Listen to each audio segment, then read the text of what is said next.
Hello everyone, it's Tedious here, back with another week recap on the channel, and the first Season 8 week recap on the channel. This week has been insane for the first week. New battle pass, new items, new unvaults, accidental unvaults, new mobs, new fighting tactics, new everything, new type of builds. Literally, this is absolutely insane. If there is something that hasn't been included in here that has happened this week, it's because it happened very late in the week when I had already recorded this voice over thingy.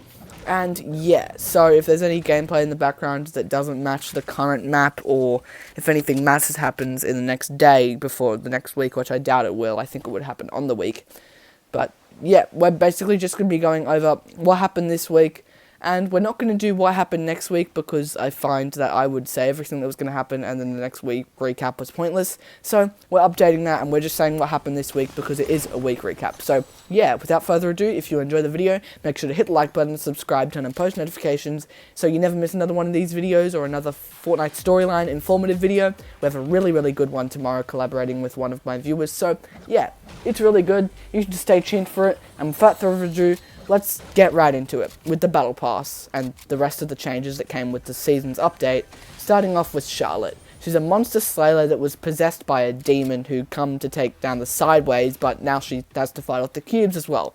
Tuna Fish is a fish from this Inkville world trying to regain colour in his world, so that's pretty cool. Core is an IO agent, so we can't trust her. Fabio Sparklemane is that one skin in the season that no one can link to the storyline. Pretty much Gugimon but worse, or Gugimon, or whatever you call him. And JB Chimpanski, a monkey who's come to the island to raise the loop's funding on our army tech to protect the world. So that's pretty chill. Tauren, a monster slayer who has a strange connection to the Sideways, which we'll talk about the Sideways more because it's a weird place. And Carnage, a beast who's come for his enemy who's already on the island. So that's Venom. So yeah, that's the battle pass, and Fabio's the only one who we can't link to the story, which is okay because Gugimon or Gugimon or whatever you want to call him, he was in that last season, and last season was amazing. So let's get right into the map changes, and there wasn't that many, but in the grand scheme of things, there's actually quite a lot of content, so it kind of counters it, I guess. But yeah, there was the Sideways anomalies. There's the crash sites with the mothership. There is the new IO bases. There's fully abducted Corny. There's that single Sideways location, and yeah, there's no new POIs. I mean, beside the crash sites are POIs, they're just not named. If they were named and Corny got changed into an alien base, and the Sideways was also there, and maybe Carnage got a location, that would be cool. But I mean, we can't have everything we want, right? Last season was pretty good, so I think if this one isn't the best or god tier, that's okay, because it's hard to have two really good ones in a row. Alright, let's get on to more about the Sideways. It's a random effect from a random reality, or not random reality, but the alien reality, that spawns at 4 locations on the map in each game, with the 3 anomalies, or anomaly, I don't know how to pronounce it, and the main one at the locations that's always super busy. It's another reality with no gravity, building, and monsters. I mean, sorry, no building. And if you enter, you're dead unless you got a minigun.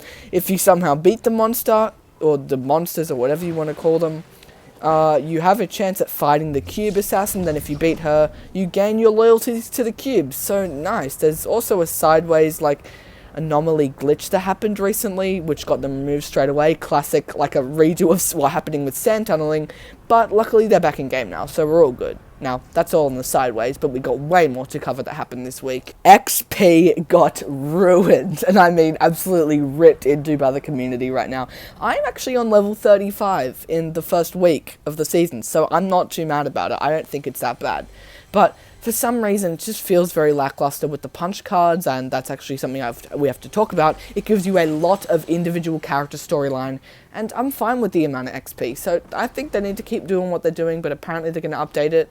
I'm not sure, but yeah, let's just keep our fingers crossed that everyone is happy in a way that we can still get good storyline, because that's what we all want at this point, really. I mean, it's just so good right now. Anyways, let's go into the main part of the storyline for this season, the cubes. There are purple ones at the crash sites, then there's Blevin at Camp Cod, and Queen Cube, or Golden Kevin. I just call it Gavin, but people don't like that name because it's a girl, but whatever.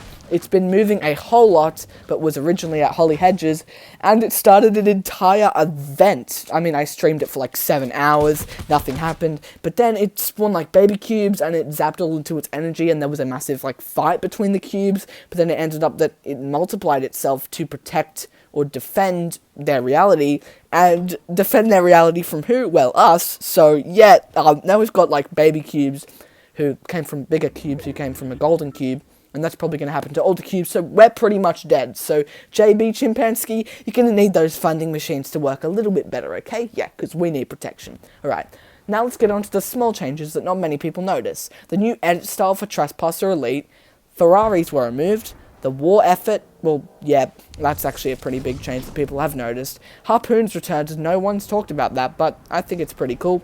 The Raptors return as the alien turned the island back to primal, which no one noticed, surprisingly, but whatever. The crows were added, and there's a new secret bunker, so that's pretty cool. Okay, so that's everything that came in the season patch. Now, it doesn't actually seem like a lot, but that's because in this first week, they slammed us with so much. So, let's get into the changes that were separate from the season update and still happened this week. Let's go. Sloane, after she betrayed us and said, I won't bring you home. Oh, well you did, we're still on the island because you looped us and we can never die. That's pretty dumb of you. She's back, and obviously she can't die because she didn't from a massive mothership crashing into her island and destroying, well, nothing because the mothership landed in the ocean, but whatever, she's really damn lucky and I'm really mad about it. But she's here, and she's got a cool burst, which I don't like because I never liked bursts. I mean, I actually use them as my SMG slot sometimes, but I mean, I usually use the rapid fire or the compact, or just the P90. But yeah, no, definitely not. Burst is not good for me, but other people like it, so that's chill. The Burning Wolf animation got released early. I won't play it, but I will have a link in it to the description. I will have a link to it in the description. And yeah, this is something that people did notice quite a bit, but yeah, it got removed very quickly. But you know, something that didn't get removed very quickly, well, it got removed from competitive, but you know, something that didn't get removed from Battle Royale or the entire internet very quickly, the Venom and Carnage symbiotes, or whatever you want to call them. They are so cool. I will link a video in the end card to a video of me and my friend Lucky getting a win with this symbiote. It was so cool. I love it. It's awesome. It's great. They're doing crossovers right because it doesn't affect the story, but it affects the gameplay and makes it more fun. So that's exactly what I want. Season 4, Chapter 2. Anyways, that's fine. Let's go on to the next thing. The gold cube levitation and feeding its energy to the purple cube so then it can multiply is something that not a lot of people actually talked about much. I don't know why, but they were like, oh yeah, the levitation event's happening, that's cool, we're going to make some random challenge videos about sideways weapons, because they're rubbish, but that's okay. The new starter pack, Dark, I think it's called, I think it's like Fallen Angel or something. Now this is a cool skin, like this is such an underrated skin, I love it. It's sweaty, it's clean, it's actually got a really cool dark vibe to it to match the season for once. I mean, Dizzy didn't match this, like, Season 7 at all. And Season 6 one, I didn't even know what it was. Actually, maybe Season 7 one was not Dizzy. I'm not sure. But the starter packs never really matched the theme of the season. And for this one, it did, because it's like a dark arc, which we've been asking for ages. So thank you for Dark Arc in the pack, or Dark, or whatever, creative name. But yeah, I copped her pack for the V-Bucks and her. But yeah, sick skin and very, very underrated. And yeah, let's get on to the next thing. The cube's birthing process. What was this? It was just a mini event where all the cubes spawned, like branched out of the ground. I don't know. But it was cool. And yeah, it happened. Fortnite X Balenciaga skins and challenges. Have you seen the price of this, like, outfits that we went, like, I think one went for 1.5k for a Fortnite, like, merch. I think it's because of Balenciaga. I'm not sure. I think it's part of the collab. But, yeah, that's also something that happened this week. Extremely expensive merch was released for Fortnite. 1,500 for a black t-shirt that's printed Fortnite on it. Like, hell not. No way. That's terrible. I would never get that for one. I wouldn't even get it for like $100, maybe like 50, but no, not 1,500. That's awful. Anyways, let's get to the next thing. The voting of the Shockwave launcher and the Rift to Go. Now, this was a secret thing that was added, like, very subtly. No one really... I mean, people are talking about it, but it was added secretly.